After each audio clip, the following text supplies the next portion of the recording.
Kali ini kita mau membahas tentang pesugihan ya. Apakah siapa? Siap. Oke, ini lanjut aja ke pertanyaan ya. Ya. Langsung ke pertanyaan. Nih, sebelum membahas lebih jauh, saya ingin tahu dulu nih, pesugihan itu apa sih menurut Andi? Dan dari mana kepercayaan ini berasal? Pesugihan ini menurut versi saya ya. Nah, Ya. pesugihan itu sebuah ritual khusus untuk mendatangkan kekayaan. Entah itu uang, emas, ataupun barang. Dan pesugihan ini ada dua versi. Yang pertama itu versi putih, dan yang kedua itu versi hitam. Nah, kalau versi putih itu biasanya yang berbau Islami, kebanyakan aliran-aliran hikmah gitu. Kalau yang hitam itu pesugihan yang ekstrim menurut saya, karena bersekutu dengan jin. Tuh. Nah, pesugihan itu memang zaman dulu mungkin ya ada. Nah, kalau untuk di zaman sekarang itu sulit. Karena pesugihan itu memerlukan laku ritual khusus yang tidak mudah. Jadi pesugihan itu tidak semudah membalikan telapak tangan, tidak semudah yang kayak di TV. Pesugihan itu. Nah, dan pesugihan ini memerlukan sesajen, memerlukan wirid.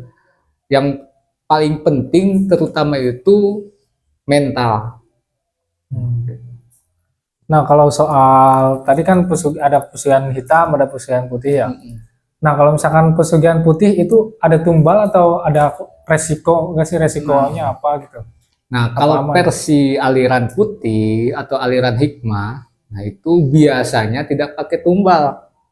Nah, biasanya hanya diperlukan wirid, puasa, dan juga sodako. Nah, kalau yang biasanya pakai tumbal itu yang pesugihan ekstrim, jalur hitam. Gitu. Contohnya salah satunya dulu katanya ya, konon katanya itu pesugihan Buto Ijo itu memerlukan tumbal dan yang lainnya. Gitu.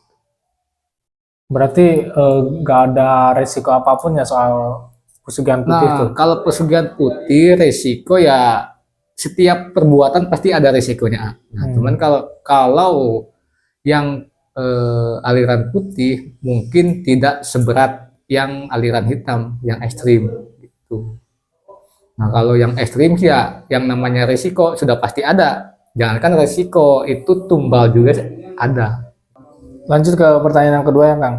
Uh, uh, ada nggak pengalaman dari teman atau klien yang benar-benar mengalami pesugihan? Kalau ada, boleh diceritakan nggak? Ini cerita dari klien saya. Sebenarnya banyak klien saya yang pernah melakukan ritual pesugihan. Sebenarnya banyak. Cuman saya ceritakan satu cerita tentang pesugihan. Namanya pesugihan jual musuh. Pesugihan jual musuh. Iya, pesugihan jual musuh. Jadi kita ini menumbalkan atau menjual musuh kita kepada jin pesugihan. Tuh. Jadi kita menumbalkan atau mengorbankan musuh kita untuk dijadikan tumbal pesugihan ini, namanya pesugihan jual musuh. Tuh. Nah, ini menurut cerita dari salah satu klien saya dulu, dia pernah ritual. Pesugihan jual musuh. Nah, itu memerlukan waktu beberapa malam. Nah, ceritanya dia itu pas malam ke-6, nah, dia ritual sudah 6 malam. Nah, setelah 6 malam dia ritual. Nah, ceritanya dia itu pas sampai malam ke-6, nah jinnya datang. Nah, jin yang pesugihannya itu datang.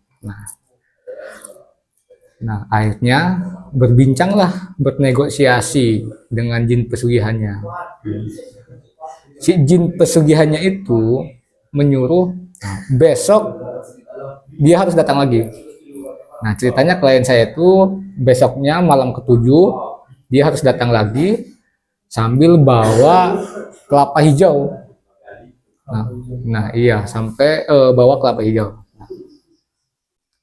Si jinnya dia bilang katanya besok malam ketujuh kamu datang harus bawa kelapa hijau. Nah, nanti akan saya sediakan uang sesuai permintaan kamu. Gitu. Nah, pas saat di malam ketujuh, klien saya itu membawa kelapa hijau sesuai permintaan si jin tersebut. Nah, ketika ritual sudah selesai, nah si jinnya itu datang lagi. Nah, lalu si jin tersebut sudah menyiapkan uang yang uang yang dipinta oleh klien saya. Nah, tapi dengan satu syarat. Sebelum uang tersebut dikasih ke klien saya itu disuruh membelah kelapa hijau yang dibawa. Gitu. Ketika klien saya akan membelah kelapa hijau, tiba-tiba kelapa hijau tersebut berubah jadi kepala musuh tersebut yang ditumbalkan. Berubah kelapa hijau itu menjadi kepala musuhnya yang ditumbalkan. Sampai musuhnya itu bilang memohon-mohon supaya jangan dipenggal, supaya jangan dibelah, mohon sampai nangis-nangis. Nah, dan ketika itu klien saya itu merasa kasihan, merasa iba, tiba-tiba merasa kasihan, merasa iba, dan akhirnya dia mengurungkan dan tidak jadi membelah kelapa tersebut. Nah, dan akhirnya ritualnya gagal itu. Nah, ini menurut pengalaman klien saya gitu ya. Tuh. Jadi ketika kita ritual pesugihan itu tidak akan mudah. Godaan itu pasti ada. Nah, salah satunya contohnya itu cerita saya tadi. Itu godaan ketika kita akan membelah kelapa hijau, tiba-tiba kelapa hijaunya itu berubah jadi kepala musuh kita yang ditumbalkan. Sampai mohon-mohon, sampai nangis-nangis, jangan ditumbalin. Nah, akhirnya kan kita merasa iba, merasa kasihan, jadi kita tidak jadi ngebelahnya. Gitu. Ini menurut klien saya yang pernah ritual pesugihan. Itu. Dan dari sekian banyaknya klien saya yang mengambil pesugihan itu, 95% itu gagal. Gak ada yang berhasil. Gagalnya itu karena godaannya. Iya, karena godaan, karena mentalnya belum siap atau mentalnya setengah-setengah gitu. Karena pesugihan itu harus memerlukan mental yang cukup. Kalau yang hanya mental setengah-setengah itu nggak bakal berhasil. Dulu saya tuh buka pesugihan tuh dari tahun 2014. Nah, dari sekian banyaknya klien saya yang mengambil pesugihan itu 95% gagal, nggak ada yang berhasil. Itu kecuali yang 5%-nya itu kecuali yang pesugihan Islam atau pesugihan putih atau yang aliran hikmah. 5% berhasil dari 100%, 95% pesugihan jalur hitam itu gagal semua, nggak ada yang berhasil. Karena ritualnya juga tidak mudah. Tuh. Nah, 5%-nya yang berhasil itu pesugihan putih, pesugihan Islam. Oh gitu ya. Bagus banget nih temanya. Sekalian mau nanya nih. Berarti yang 95% itu gagal ya. Nah, yang jalur putih itu katakanlah bisa berhasil gitu kan ya. Itu kok bisa begitu? Tadi kan disebutkan karena ritualnya yang sangat susah dan membutuhkan mental gitu. Nah, jadi kesimpulannya yang hitam itu memang benar adanya gitu, ada bukti nyata, fakta gitu, atau segelintir cuman katanya gitu. Untuk masyarakat sekarang gitu, khususnya orang-orang kota kan sangat sedikit sekali gitu yang percaya gitu. Bisa dikatakan tahayullah apalah gitu. Gimana tuh Kang? Jadi gini kalau zaman dulu mungkin orang yakin percaya tentang ritual pesugihan ini. Nah, cuman kalau sekarang itu banyak oknum-oknum paranormal yang eh, menyalahgunakan pesugihan ini. Itu. Jadi banyak oknum orang menipu dengan mengiming-imingi pesugihan. Nah, contohnya itu penggandaan uang, bank gaib, dana gaib, harta karun Soekarno, emas batangan, dana hibah itu menurut saya ini menurut versi saya itu bohong, nggak ada. Nah, itu hanya modus oknum-oknum apa namanya paranormal yang ingin menipu gitu. Nah, misalkan ada pun orang yang datang ke saya minta pesugihan, saya suka saranin pesugihan putih, pesugihan Islami. Karena pesugihan putih atau pesugihan Islam ini tidak memerlukan yang namanya ritual khusus, tidak memerlukan apa namanya sesajen, tidak memerlukan tumbal, hanya cukup membaca doa yang nanti saya ajarkan. Gitu. Dan ritualnya pun sesuai dengan syariat Islam. Itu makanya kebanyakan berhasil gitu. Itu pun juga orangnya misalkan mengikuti apa yang saya ajarkan gitu. Iya, iya. Berarti kebanyakan di kita gitu ya, khususnya Indonesia gitu kan. Kok orang banyak lebih percaya gitu, lebih tertantang gitu ya dalam persugihan yang ilmu hitam gitu. Jadi gini, kebanyakan orang Indonesia itu pengennya yang simple, pengennya tuh yang instan. Nah, dia ngelihat di TV, di acara TV, di film-film TV, di medsos, ngelihat wah pesugihan itu bisa mendatangkan uang secara langsung, padahal makan enggak gitu. Emang sih kalau kita lihat di TV itu yang pesugihan mipri atau pesugihan apa tuh apa namanya gampang. Malam ini ritual, malam ini datang duit sekoper kan? Kalau di TV Ya, kan begitu kan? begitu. Nah iya, jadi orang-orang itu mindsetnya itu apa namanya kena. Wah kayaknya enak nih kalau pesugihan kayak gini nih. Akhirnya dia coba-coba mencari pesugihan lah gitu. Jadi orang Indonesia itu pengennya itu yang simple, nggak mau berproses gitu. Nah, itu alasannya itu pasti itu. Nah, dan menurut saya kalau yang namanya pesugihan itu, ini menurut saya, nah yang namanya pesugihan itu sebenarnya itu sebuah keilmuan untuk kita mudah dalam mendapatkan harta kekayaan. Sekecil apapun kita itu harus punya usaha, sekecil apapun kita itu harus misalkan jualan. Nah, jualan ini atau usaha ini bisa untuk menjadi jalannya rezeki kita. Nah, kalau kita tidak punya usaha, kalau kita tidak jualan, nah nanti rezekinya datangnya dari mana? Mau dari langit tiba-tiba turun kan nggak mungkin, gitu. Berarti kalau apa sih? Berarti yang katanya uangnya datang dari jin, disiapin dari jin itu berarti bohong ya?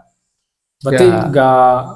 nggak nyata itu bohong lah. Itu oknum aja yang begitu. Ya, kalau saya sih tidak bisa menjawab dengan secara pasti karena saya tidak pernah merasakannya gitu. Saya cuma mendengar dari orang-orang, cerita orang-orang dan juga cerita dari klien saya dulu waktu saya masih buka pesugihan. Tuh. Jadi dulu saya hanya pemandu, misalkan ada orang datang ke saya minta pesugihan, saya kasih caranya begini, begini, begini.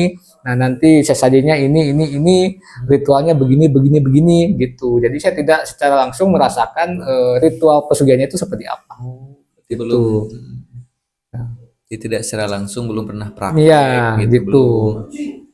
Berarti baru apa namanya? Saya hanya mendengar dari Nah, itu. orang-orang yang pernah mencoba, gitu. Kalau saya sih mencoba sendiri belum pernah, gitu.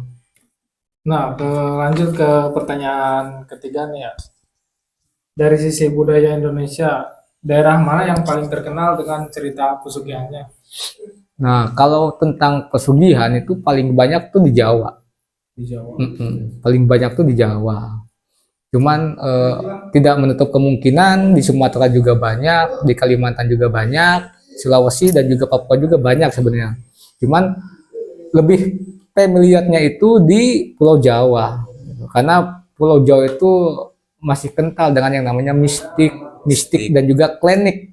Nah, Klinik, orang-orang tuh Kak. masih percaya, banyak yang percaya gitu. Karena yang namanya Indonesia itu tidak bisa dipisahkan dengan yang namanya klinik. Kenapa? Karena di Indonesia itu banyak sekali adat istiadat dan juga budaya. Nah, yang namanya adat istiadat dan juga budaya itu tidak bisa dilepaskan dengan yang namanya klinik gitu. Pasti ada sangkut pautnya dengan yang namanya ritual-ritual tertentu lah gitu. Yang namanya adat istiadat dan juga budaya itu pasti ada yang namanya pasti disangkut pautkan dengan yang namanya ritual-ritual tertentu gitu. Berarti di kita mah itu ya model klinik, model mistis. Itu zaman dahulu saya juga katanya gitu. Jadi orang-orang dulu tuh hidupnya tuh kayak memanusiakan sebagian benda-benda gitu ya, kayak air, kayak batu, tumbuhan gitu. Alam semesta lah gitu, alam-alam. Nah, jadi gini, kalau di Indonesia itu dulu kan dibagi beberapa zaman. Nah, dulu ketika orang-orang menyembah air, menyembah angin, menyembah Betul. alam, itu dulu dinamakan dengan zaman animisme. Nah, percaya kepada hal-hal benda-benda gitu. Nah, lalu setelah zaman animisme itu ada itu kan periodenya itu belum Islam tuh belum masuk gitu. Islam tuh belum masuk. Jadi orang-orang tuh masih menyembah batu, menyembah patung gitu. Nah, banyak adat istiadat zaman dulu. Nah, ketika para wali songo menyebarkan Islam, nah, itu tidak serta-merta langsung merubah sistem adat di daerah tersebut. Misalkan contohnya sesajen. Iya. Nah, itu sesajen itu sebenarnya adat istiadat dari zaman dulu sudah ada. Cuman ketika Wali Songo dakwah, nah sesajen tetap tidak dihilangkan. Iya. Nah, cuman ditambahi dengan doa-doa ayat suci Al-Qur'an gitu. Jadi dakwahnya itu pendekatan dengan adat istiadat Ya, dan iya. juga budaya, Budaya. gitu. Berarti budaya itu budaya zaman dulu dulu dakwahnya Wali Songo tuh gak dihilangkan ya. Iya. Wali Songo zaman dulu itu melalui pendekatan. Nah, misalkan wilayah ini nih orang-orangnya itu suka dengan sesajen. Nah, lalu bagaimana caranya dakwah melalui sesajen? Nah, ketika Wali Songo tersebut dakwah ritual dengan melalui sesajen, nah tetap sesajen itu tidak dihilangkan, cuma diganti dengan ritualnya itu doa-doanya atau mantra-mantranya diganti sama ayat-ayat suci Al-Quran. Jadi mantra atau jampi diganti dengan ayat suci Al-Quran gitu. Jadi yang diganti itu doanya aja, sesajennya tidak dihilangkan. Karena kalau dulu ketika dakwah langsung sesajennya itu dihilangkan, langsung diganti dengan ayat-ayat suci Al-Quran, doa-doa Islam itu nanti orang itu bukannya mau ikut, tapi malah membenci. Iya. Seperti memusuhi. Wah, ini mengganggu adat kita nih, gitu. Berarti dakwahnya diterima ya. Iya. Jadi dakwahnya itu melalui pendekatan. Kan ada yang melalui wayang, gitu. Karena di daerah tersebut sukanya wayang, gitu. Ada yang melalui gamelan, karena daerah tersebut sukanya gamelan, gitu. Menyesuaikan. Iya, betul. Ini mah di luar dari pertanyaan ya. Kalau misalkan orang-orang dulu sih sudah berspiritual bukan? Iya, jelas. Jelas. Iya, jelas dulu. Berarti Iya. nggak musyrik dong orang-orang. Yang animisme tuh udah berspiritual dulu gitu. Udah, Sepengetahuan gitu. sudah. Menurut saya sih udah. Gitu. Berarti nggak musyrik itu yang zaman zaman dulu. Kalau musyrik itu kan menurut orang Islam. Menurut orang Islam. Iya, kalau menurut zaman dulu kan ketika Islam belum masuk ke Pulau Jawa itu nggak ada yang namanya musyrik. Hmm. Kalau musyrik itu kan menurut orang Islam. Nah, kenapa dimusyrik-musyrikan itu ya? Jadi gini, di Islam itu kan ada ini, ketika kita menyembah selain Allah itu kan namanya musyrik. Mm-mm. Jadi orang-orang yang pengetahuannya belum apa, belum mumpuni, orang yang mempunyai keris dikiranya menyembah keris. Mm-mm. Orang yang memakai batu akik dikiranya menyembah batu akik. Mm-mm. Gitu. Orang yang bakar dupa atau hio dikiranya memuja. Mm-mm. Orang yang menyediakan sesajen dikiranya ya gitu. Memberi makan apa Nah, gitu ya. gitu. Padahal nggak gitu ya. Iya. Sebenarnya letak musyrik atau enggaknya itu terletak di hati orang tersebut. Iya. Gitu. Sedangkan kan ukuran hati tuh gak ada ininya. Iya, gitu. Contoh kecil gini, kalau memang mau membicarakan musyrik gitu ya. Kalau kita sholat, niatnya pingin masuk surga itu musyrik Oh, iya, menurut jelas. saya, jelas. Pasti. Iya, contoh kecil gitu. Kalau misalkan ada ketemu orang, kamu sholat tujuannya apa?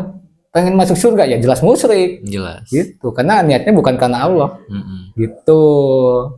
Jadi kalau menurut saya musyrik atau enggaknya itu terletak di hati orang tersebut, gitu. Kalau orang tersebutnya niatnya memuja, ya jelas musyrik. Gitu. Kalau orang tersebut niatnya melestarikan budaya, melestarikan peninggalan leluhur, ya menurut saya itu enggak musyrik. Ya terkadang zaman sekarang tuh orang tuh susah gitu membedakan mana yang melestarikan budaya gitu ya. Karena kurangnya pengetahuan, Nah, karena kurangnya pengetahuan dan juga kurangnya wawasan. Gitu. berarti lebih hebat orang zaman dulu, ah. Ya menurut saya sih ya, kalau orang-orang zaman dulu tuh, kalau yang namanya menuntut ilmu, belajar ilmu itu benar-benar sungguh-sungguh. Kalau zaman sekarang, saya perhatiin, ini menurut saya, Mm-mm. menurut pandangan Maksudnya saya, zaman dulu itu sebelum Islam tuh. Iya, animisme. Zaman sebelum Islam itu. iya, kalau zaman sekarang tuh yang namanya orang tuh baru belajar juga udah pada belagu gitu. Contoh kecilnya gini aja, orang yang belajar keilmuan contohnya, baru bisa baca Bismillah aja udah pada pengen bisa menghilang, udah pengen bisa terbang, Mm-mm. udah pengen bisa apa namanya ngobatin orang, Nah, gitu. Makanya kalau orang-orang zaman sekarang tuh kebanyakan sih ya ini menurut saya tuh karena apa namanya? Karena melihat nonton-nonton di YouTube di medsos lah intinya gitu. Jadi wah kayak gini nih. Contohnya misalkan orang belajar ilmu gaib atau belajar ilmu hikmah. Nah itu kan kalau di YouTube atau di TV-TV itu kan hanya sebentar aja udah bisa ini, bisa itu. Nah, padahal kan aslinya enggak gitu. iya, iya. Diperlukan belajar yang sungguh-sungguh.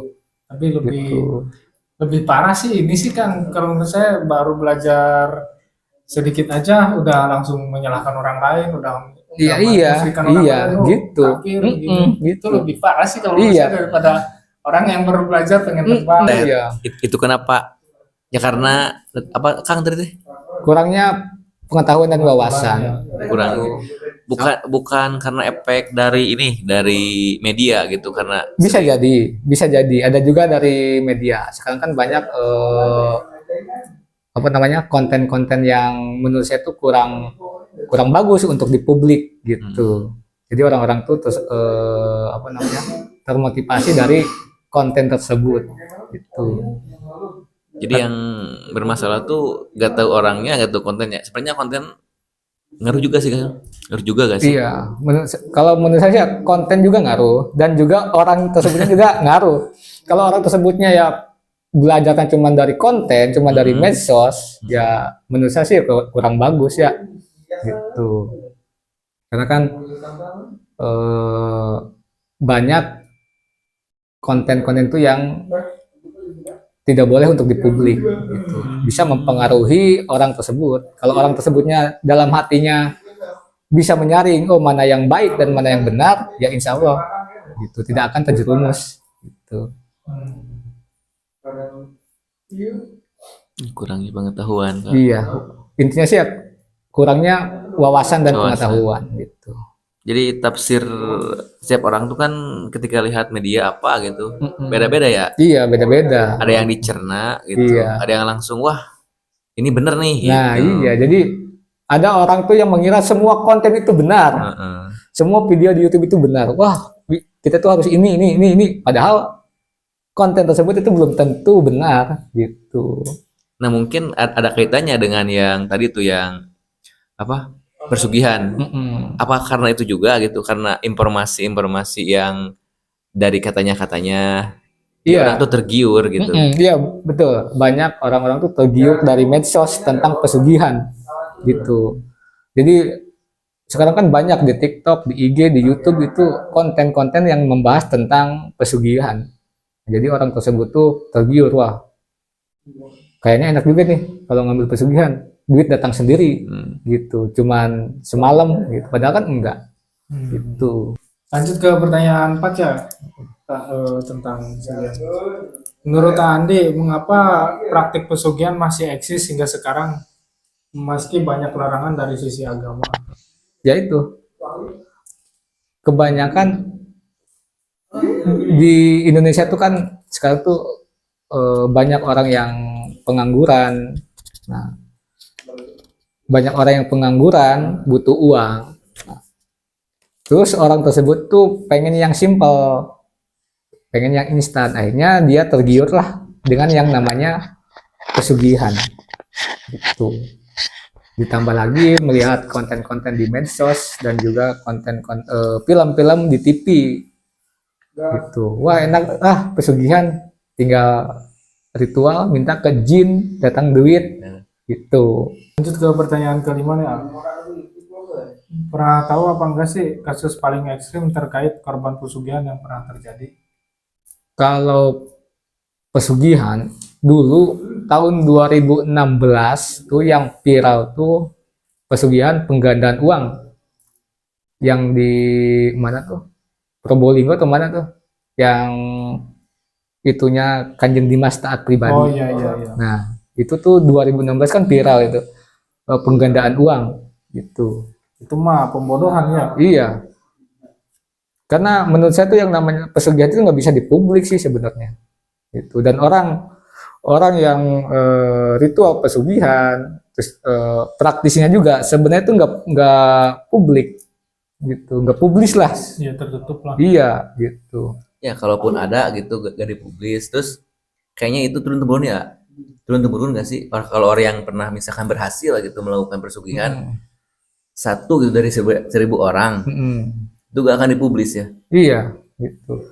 Biasanya juga misalkan orang tuanya melakukan ritual pesugihan dan berhasil, biasanya itu akan turun ke anaknya gitu. Nah misalkan, tapi tergantung si anaknya tersebut.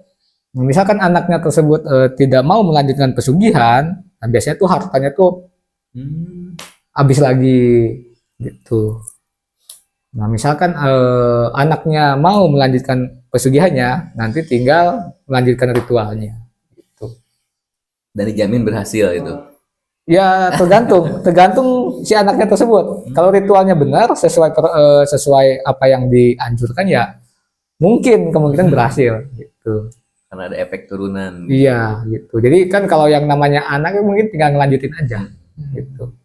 Gak perlu mulai dari awal. Saya tuh pernah ini ya, pernah dengar tuh ya, kalau misalkan mau numbalin tuh tinggal numbalin anak kecil, misalkan anak kecilnya dikasih uang 5.000, besok-besoknya teh meninggal. Itu Iya. pernah tuh saya dengar banyak teh kasus-kasus yang kayak gitu. Itu bener apa gimana sih ya? Gimana tuh menurut? Nah, ini menurut pengetahuan saya, Iya. ya menurut pengetahuan saya, yang namanya tumbal pesugihan itu, yang pertama itu harus dari yang paling awal ya, yang dijadiin tumbal pesugihan itu yang paling awal tuh orang yang kita sayangi. Nah, kalau orang yang sudah berumah tangga, kalau nggak sama anak, ya sama istri. Jadi nggak bisa langsung ke orang lain, nggak bisa. Orang lain tuh nggak bisa. Nggak bisa langsung. Nah misalkan target pertama tumbal itu harus orang yang kita sayangi. Itu harus orang yang kita sayangi. Soalnya kan orang ya dikasih Mm-mm. duit nih duit nih 10.000, jangan itu mah Iya, nggak itu kena, kan- takutnya dicupangin lah. Ya itu takutnya kan apa namanya, kepercayaan yang berkembang di masyarakat. Gitu. Kalau menurut saya sih ya, ini menurut saya gitu. Iya, iya. Menurut apa yang saya tahu, target pertama tumbal pesugihan itu orang yang kita sayangi. Kalau nggak anak ya istri. Nah, misalkan kitanya belum berumah tangga, bisa kemungkinan orang lain. Tapi orang tersebut yang kita sayangi. Bahkan tidak menutup kemungkinan orang tua kita juga bisa jadi. Itu. Apakah rela gitu? Nah, itu. Pokoknya target pertama itu orang yang kita sayangi. Jadi nggak serta-merta langsung bisa ke orang lain. Itu nggak bisa. Berarti yang berhasil itu yang memang rela gitu. Iya. Jadi kan Mengorbankan. tadi di awal saya pernah menyampaikan yang namanya pesugihan itu harus benar-benar siap mental. Gitu. Kalau mentalnya setengah-setengah, nggak bakal berhasil. Gitu. Misalkan kan yang orang kita sayangi ya, yang dijadikan tumbal. Itu orang yang kita sayanginya nggak rela dijadiin tumbal, itu masih bisa. Bisa. Jadi kan gini, orang tersebut kan nggak tahu bakal ditumbalin. Nanti dia tiba-tiba meninggal. Entah itu kecelakaan, entah itu meninggalnya mendadak, kena angin duduk. Pokoknya nanti ada aja penyebabnya. Gitu. Tapi bisa secara wajar gitu meninggalnya. Ya tergantung. Kalau misalkan meninggalnya kecelakaan, bisa disebut wajar, karena kan kecelakaan. Nah kalau meninggalnya mendadak, masih wajar. Kalau dibawa ke rumah sakit pasti diponisnya itu jantung atau angin duduk gitu. Nah kalau orang-orang kampung mungkin masih percaya, wah ini mah orang meninggal mendadak, kayaknya ditumbali nih gitu. Kalau orang kampung ya. Iya, Mm-mm. jadi Nah, kalau orang-orang modern tuh pasti, ini mah meninggal mendadak paling jantung. Udah pasti kalau dibawa ke rumah sakit itu diponisnya jantung. Gitu. kan ilmiah gitu logika. Tapi berarti saya itu lebih percaya apa sih?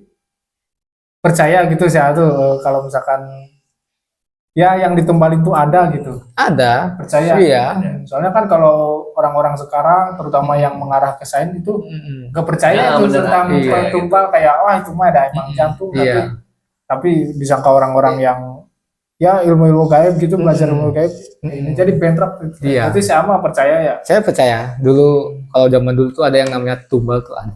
Ada berarti. Ada. Kan ada tumbal pesugihan, ada juga tumbal proyek gitu. Yang namanya tumbal tuh pasti ada. Berarti tumbal tuh yang diambil oleh apa? Jin ya? Mm-mm. Itu sosok apa ruhnya gitu? Arwahnya gitu. Arwahnya. Arwahnya. Iya. Nanti kan masuknya tuh merakayangan. Gitu. Merakayangan. Kan dipinta sama jin ya. Diambil. Nah, akhirnya masuknya itu arwahnya itu ke alam merakayangan. Jadi ikut ke bangsa jin.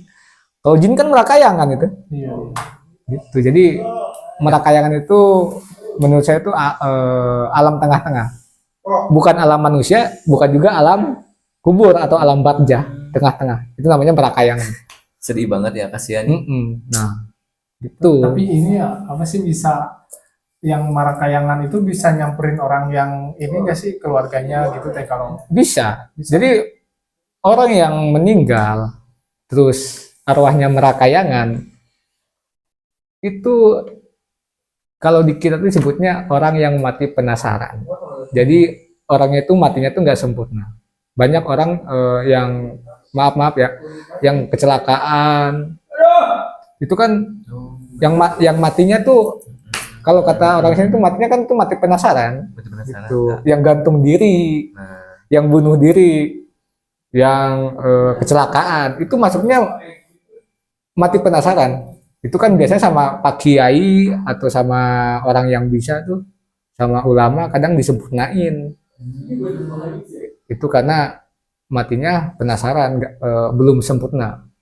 Kenapa kata orang-orang tuh kalau orang yang matinya penasaran tuh suka merakayangan gitu karena matinya belum disempurnain tuh. Berarti kan matinya tuh ditumbalin ya. Mm-mm. Berarti dia urusan sama jinnya gimana tuh? Si orang yang numbalinnya tuh. Soalnya kan yang ditumbalin tuh minta disempurnain. Mm-mm. Nah itu nanti negosiasi. Nah ketika tumbalnya disempurnakan, nah itu nanti ketika biasanya jin tersebut tuh negosiasi sama apa namanya pelaku pesugihan tersebut gitu. Gimana nih gitu misalkan. Mm-mm. Tapi kebanyakan sih ya orang yang korban pesugihan, tumbal pesugihan itu biasanya tuh nggak pada balik karena udah dijadiin bangsa merakayangan itu. Dan kebanyakan orang misalkan pelaku pesugihan, misalkan tumbalnya itu kebanyakan eh, tidak disempurnain, udah cuek-cuek aja. Itu tuh di sananya tuh disiksa atau gimana tuh? Kalau disiksa sih ya menurut sih enggak, dia cuma jadi bangsa jin aja. Kalau jadi bangsa jin aja jadi pengikut Jadi intinya. iya jadi pengikutnya, Oh. jadi bangsa merakayangan gitu. Jadi gak pengen merasakan kan penasaran ya mati penasaran namanya. Gak pengen balik lagi ke dunia. Ya Ada kalau ditanya secara langsung mungkin ada semua orang yang meninggal juga ya, yang meninggal juga di kuburan kalau ditanya pengen balik lagi ke hidup ke dunia ya pasti pengen gitu. apalagi yang itu ya. Iya. Gitu. Nah ya Kang, ini ya apa saja tanda-tanda seseorang melakukan pesugihan? Tanda-tandanya sih ya biasanya eh, misalkan di rumahnya ada kamar khusus yang tidak boleh dimasuki orang. Terus misalkan setiap malam Jumat atau apa dia melakukan ritual sesuatu gitu. Jadi ada perilaku orang tersebut yang agak agak lain lah gitu. Curigakan lah. Iya gitu. Bisa jadi dari gerak-gerik gitu. Jadi bisa dari perilaku, bisa juga dari gerak-gerik orang tersebut gitu. Kayak ada pantangan ya. Ya betul. Itu misalkan orang tersebut nggak mau makan pisang emas kayak, atau misalkan orang tersebut nggak mau makan sate, atau misalkan orang tersebut misalkan di rumahnya ada kamar khusus yang tidak boleh dimasuki oleh orang gitu. Ciri-ciri ini. Ya pokoknya orang tersebut bisa dari gerak-gerik, bisa dari perilaku, bisa juga dari pantangan. Hmm. Nah, lanjut ke pertanyaan yang ketujuh ya. Nah, kalau ada seseorang yang sudah terlanjur melakukan pesugihan, apakah dia itu bisa membatalkan atau memutus pesugihan itu tuh? Bisa. Misalkan dia udah Ada yang namanya talak pesugihan. Itu namanya talak pesugihan. Misalkan orang tersebut sudah terlanjur pesugihan, nah lalu orang tersebut pengen keluar, pengen bertobat, itu bisa dengan yang namanya talak pesugihan. Gitu. Dan berarti ada talak ya? iya, jadi talak pesugihan ini harus memerlukan seorang praktisi yang mumpuni. Jadi bisa menghubungkan orang tersebut sama dengan jin pesugihan tersebut. Gitu. Untuk yang namanya talak pesugihan. Tuh. Jadi tidak sembarang orang, harus praktisnya harus yang benar-benar bisa. Nah, pertanyaan yang ke-8 ya. Apa tanda-tanda seseorang yang dijadikan tumbal pesugihan dan bagaimana cara kerjanya secara umum? Gimana? Misal tanda-tanda orang nih yang dijadikan tumbal pesugihan tuh. Tanda-tandanya apa sih secara umum? Bisa dari sakit. Nah, sakitnya itu nggak wajar. Bisa juga apa namanya? Meninggalnya secara mendadak. Bisa juga matinya penasaran gitu. Bisa juga apa namanya? Gangguan mentalnya juga bisa. Itu tergantung metode pesugihan tersebut. Gitu. Ada yang orang yang tiba-tiba meninggal mendadak, ada yang sakit dulu juga ada. Tiga sama gitu metodenya. Tergantung Tergantung. cara kerja si jin tersebut. Kalau jinnya kerjanya ekstrim, ya tinggal cabut aja. Nanti paling orangnya mati mendadak. Itu yang ekstrim tuh yang powernya tinggi mungkin ya. Power yang tinggi. Iya. Berarti ada misalkan kan tadi tuh yang jadi tumbal tuh dari keluarga ya, orang yang disayang. Kalau misalkan orang lain mah kecil ya kemungkinannya. Bisa. Jadi setelah orang yang kita sayang itu nanti ke keluarga atau saudara. Nah, setelah keluarga atau saudara baru kita bisa menumbalkan orang lain gitu. Jadi bertahap. Kalau kita ingin menumbalkan orang lain, kita harus berkorban menumbalkan orang yang kita sayang dulu, keluarga atau saudara dulu, baru kita bisa menumbalkan orang lain gitu. Jadi kan orang kalau misalkan dari ukuran orang lain ada yang bisa, ada yang enggak.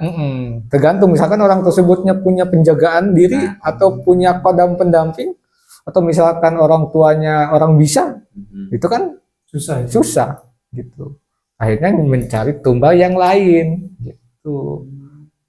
Biasanya kan orang misalkan ada penjagaannya nih, punya kodam pendamping atau apa, itu kan sulit untuk jadi tumbal. Tapi kalau pengen katanya sih ya, kalau misalkan pengen kita numbalin orang yang ada penjagaannya, katanya harus ritual apa gitu ya katanya. Iya. Ngancurin pedamnya. Iya, jadi nanti yang berantem tuh, yang perang tuh kodam orang tersebut sama si jin pesugihannya gitu. Tapi kayak ada ritual nyembeli hewan, ayam mani gitu. Iya, itu tergantung si jin pesugihan tersebut. Kalau misalkan mintanya ayam cemani, ya harus sembelih ayam cemani gitu. Berarti kan berarti jin tuh bukan lewat si orang yang mempersugih ya, tapi lewat media gitu, kayak gurunya gitu. Enggak sih? Itu gak sih? Jadi gimana? Ya kalau misalkan orang yang minta syarat gitu ya, kayak harus nyembeli ayam cemani. Iya. Nah, itu semacam bisikan ke orang yang bersangkutan langsung atau ke gurunya gitu. Jadi gini, biasanya syarat tersebut itu syarat yang harus dipenuhi untuk ke jin. Jadi si jin tersebut tuh minta syaratnya ini. Dan nanti si dukunnya atau si praktisinya itu disampaikan lagi ke pelakunya. Ini syaratnya harus ini gitu. Jadi praktisi atau dukun ini hanya perantara, penghubung antara jin pesugihan sama pelaku pesugihan gitu. Berarti yang jadi pertanyaan tuh gini, kok dukunnya misalkan ya menyarankan untuk orang lain bersugihan, kenapa enggak dirinya sendiri gitu? Nah, karena biasanya dukunnya tersebut itu tahu akan resiko. Resiko jika melakukan ritual pesugihan, ya beginilah resikonya gitu. Karena kan orang yang ngambil pesugihan itu biasanya tuh, kalau kata orang Sunda itu orang yang poeken. Jadi dia kepoekan. Jadi udah minta syarat apapun, resiko apapun siap dipenuhi gitu. Karena sudah saking poeknya, gelapnya, iya poeken lah gitu. Kenapa dukunnya tuh nggak mau ya? Karena dukun tersebut sudah tahu resikonya gitu. Pantesan katanya kenapa kok rumah dukun gitu kayak ya kurang ini gitu. Iya, kalau pesugihan kan, kalau praktisi atau dukunnya itu kan hanya perantara aja, penghubung antara si jin pesugihan sama si pelaku gitu. Tahu. Berarti iya, kalau dukunnya ekonominya cukup ya mungkin nggak butuh gitu. Karena kan pelaku pesugihan itu kebanyakan orang yang lagi kesusahan, yang lagi poeken, yang lagi putus asa. Kalau dukun kan nggak lagi putus asa gitu. Gitu. Tapi dia punya kemampuan gitu menghubungkan antara jin pesugihan sama si pelaku pesugihan gitu. Keahlian kan? Iya gitu. Lanjut nih ke pertanyaan yang terakhir ya. dalam pandangan spiritual, apakah ada jalan bersih untuk menarik kekayaan tanpa harus melakukan pesugihan? Ada. Jadi kalau di saya tuh ada yang namanya pesugihan Islam atau pesugihan putih. Sama-sama pesugihan, cuman beda aliran sama beda metode. Nah, kalau di saya tuh pesugihan Islam, pesugihan putih, itu syaratnya tidak pakai sesajen, tidak pakai tumbang. Hanya memerlukan sekecil apapun harus punya usaha. Entah itu dagang cilok, entah itu jualan pulsa, HP atau apalah. Pokoknya sekecil apapun harus punya usaha. Nah, usaha ini, jualan ini untuk menjadi jalannya rezeki kita, gitu. Karena kan kalau kita nggak punya usaha, nanti rezeki uang itu datangnya dari mana, gitu. Tapi kayaknya sih, saya ini apa sih, pesugihan tuh kayaknya positif gitu ya, apa sih positif Nah, negatif tuh. Tapi di dalam masyarakat kita itu yang namanya pesugihan itu negatif. Mau Iya. itu pesugihan putih, mau pesugihan hitam itu pokoknya buruk aja di mata Iya. masyarakat tuh. Iya kan di mata masyarakat itu yang namanya pesugihan udah pasti terdengarnya itu menyimpang. Iya, menyimpang. Karena kan zaman dulu tuh yang namanya pesugihan pasti nyupang atau memerlukan tumbal, gitu. Makanya zaman sekarang yang namanya pesugihan itu apa namanya dikaitkan dengan hal-hal yang menyimpang, karena kan harus pakai sesajen, harus pakai apa namanya tumbal, gitu. Tapi kayaknya sih harus membahas dulu ini ya, apa itu, apa sih Arti kayak pesugihan. makna pesugihan Oh, lebih artinya. dalam gitu toh. Arti pesugihan itu apa gitu dalam Ya, ya itu pesugihan itu ritual khusus untuk mendatangkan kekayaan. tua khusus untuk Ritual khusus. Jadi ritual yang bisa mendatangkan kekayaan, ritual yang bisa mendatangkan kayak kekayaan. itu kan gitu. secara sederhana ya. Mm-mm. Nah, kalau secara lebih dalam itu maknanya apa sih, kayak pesugihan tuh kayak mistis banget Iya, kalau menurut saya gitu. sih Dalam ya, bahasa Indonesia gitu. ya kalau menurut saya sih ya, yang namanya pesugihan itu sebenarnya sebuah ritual atau sebuah keilmuan atau sebuah sarana untuk memperlancar rezeki kita sebenarnya. Ini menurut saya gitu. Jadi tidak pesugihan itu tidak apa namanya serta-merta mendatangkan uang secara tiba-tiba, bukan. Jadi supaya pesugihan ini membantu usaha kita supaya lancar, supaya banyak pembeli, supaya usaha kita maju, gitu. Itulah yang dinamakan pesugihan. Jadi gini, sebenarnya kalau menurut saya yang namanya pesugihan itu sebagai sarana penarik rezeki supaya Dari kata sugih ya. iya sugih. Nah, pesugihan itu kan diambil dari kata sugih. Sugih itu kan kaya, Kayak gitu. Jadi sebuah ritual yang bisa mendatangkan kekayaan atau membantu kita mendatangkan kekayaan, gitu. Cuman kita memandangnya dari hal positif, gitu. Gitu. Jadi apa namanya? Kita misalkan punya usaha atau punya dagangan itu kan pasti pengen laris, banyak yang beli kan, ya gitu. Supaya dagangan kita cepat laris, usaha kita maju. Nah, selain kita berusaha secara lahir, kita juga harus berusaha secara batin. nah,